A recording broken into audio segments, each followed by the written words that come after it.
Students, कैसे हैं आप सब? आई होप आप सभी बहुत अच्छे होंगे। मैं हूं आपकी इंग्लिश की teacher and today we are going to start chapter number 10, the kind fairy. So let's start the chapter.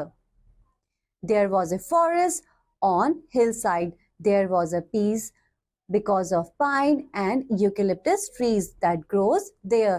तो बच्चों, हिल साइड पर एक फॉरेस्ट था जहां पर बहुत ही शांति थी क्योंकि वहां पर पाइन के और यूकेलिप्टस के बहुत सारे पेड़ थे। One day, John, a little boy who lived in a nearby village, went to the forest to collect some twigs and dry leaves. तो बच्चों, एक दिन जॉन, एक छोटा लड़का जो उस जंगल के आसपास के गांव में रहता था, उस जंगल में जाता है क्योंकि बच्चों वहां पर उसको कुछ सूखी पत्तियां इकट्ठा करनी थी। John was very poor and lived with his parents and grand parents. तो बच्चों, जो जॉन है वो बहुत ज्यादा गरीब है, वो अपने माँ बाप के साथ और अपने ग्रैंड पेरेंट्स के साथ रहता है। When John entered the forest, the wind began to blow. The wind was strong. और बच्चों, जैसे ही जॉन जो है वो फॉरेस्ट में एंटर करता है, हवा बहुत जोर से चलने लग जाती है और बच्चों हवा बहुत ज्यादा स्ट्रॉन्ग भी थी। He collected the leaves and twigs and turned back to go home. और बच्चों, वो जल्दी से लीव्स को और ट्विग्स को कलेक्ट कर लेता है और अपने घर जाने लगता है। On the way, he saw a bird lying on the ground. और बच्चों, तभी अपने रास्ते में वो देखता है कि जो एक चिड़िया जमीन पर गिरी हुई है। It was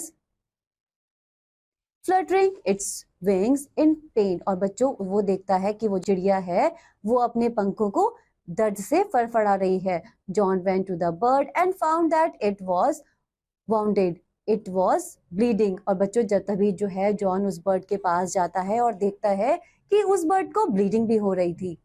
John picked up bird and brought it home. तभी बच्चों, जो जॉन है वो चिड़िया को उठा के अपने घर ले आता है। He washed the wound and tied a piece of cloth around the bird's neck. और बच्चों, तभी वो जहां से खून बह रहा था उसके गले में एक कपड़ा बांध देता है।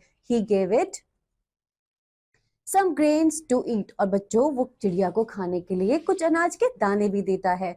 The next day the bird was trotting about. और बच्चों, अगले दिन जो चिड़िया है वह लगभग ठीक हो जाती है। John was very happy but soon the bird disappeared. और बच्चों, जॉन बहुत ज्यादा खुश हो जाता है, लेकिन बच्चों जो चिड़िया है वो कुछ ही देर में अदृश्य हो जाती है। In the afternoon, John went to the coop to collect the egg. और बच्चों, दोपहर के समय जॉन जो है वो एग्स कलेक्ट करने के लिए कॉप पर जाता है। He was very much surprised to see a few golden eggs. और बच्चों, वो वहां पर कुछ गोल्डन एग्स को देख के बहुत ज्यादा सरप्राइज हो जाता है। He cried out, "Mama, come and see golden eggs." तभी बच्चों वो चिल्लाता है कि मम्मी आओ और देखो बाहर कुछ गोल्डन एग्स हैं। When John's mother came, she could not believe her eyes. और बच्चों, जैसे ही जॉन की मदर बाहर आती हैं उन्हें अपनी आंखों पर विश्वास नहीं होता। John's grandfather explained, John, this was the boon given by the kind fairy who lives in the forest. और बच्चों, तब जॉन के ग्रैंडफादर होते हैं वो उसे समझाते हैं कि यह एक काइंड फेरी के द्वारा, जो कि एक फॉरेस्ट में रहती है, दिया गया आशीर्वाद है। She will boon the kind hearted people. उन्होंने बताया कि वो जितने भी दयालु हृदय के लोग हैं उन्हें आशीर्वाद देती है। You saved the life of the bird and so the king fairy gave you golden eggs as a boon. और क्योंकि तुमने एक चिड़िया की जान बचाई, इसीलिए गोल्डन फेरी ने खुश होकर तुम्हें आशीर्वाद में कुछ सोने के अंडे दे दिए। John's family sold the egg and became rich. और बच्चों, जो जॉन की फैमिली है वह उन अंडों को बेचकर बहुत ज्यादा रिच हो जाती है।